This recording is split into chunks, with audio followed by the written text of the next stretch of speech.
And you mentioned that you are on quite a few other podcasts. And I was recently listening to one where you were on with Robert Bryce.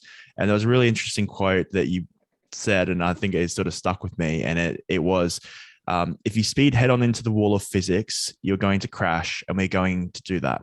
We're on the irreversible course to make all the wrong decisions and let physics teach us what the true constraints are. So yeah, I thought that was a bit, probably lives up to the name of Doomberg. But I guess, can you tell us a little bit more about what are the current wrong decisions that will potentially have this horrible impact in the near future?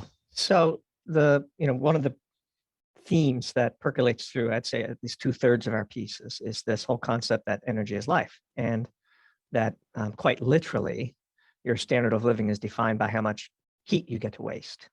This is bounded by the laws of physics.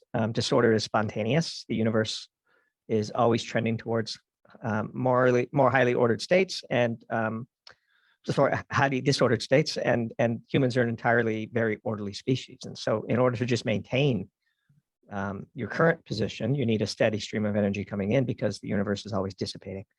And so the Earth is not a closed system, of course, and we are irradiated with enormous amounts of energy from the sun every day, which drives a lot of the energy that humans actually end up harnessing.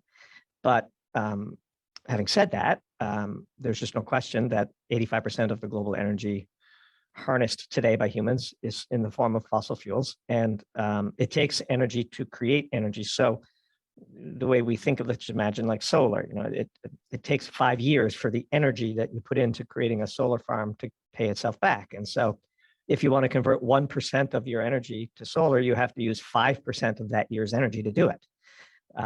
And so if you want to convert 5% of your grid to solar, it takes 25% of that year's energy upfront to do it. It's the same calculation as a NPV calculation in a financial model. What is a T=0 energy payment? And you just can't circumvent that. Like, the laws of physics will not be denied. And so if we're going to choke off supply with no plan to replace it, then people are going to die, because energy is life, and the absence of energy is death.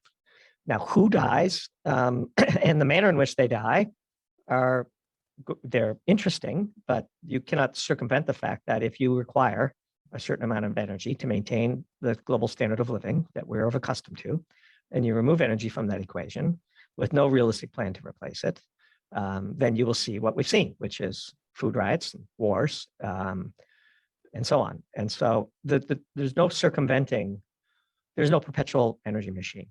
You have to think about energy as sort of the profit of the energy producers. How much energy is available for us? We could save that energy, we could spend it, we could invest it to make more energy.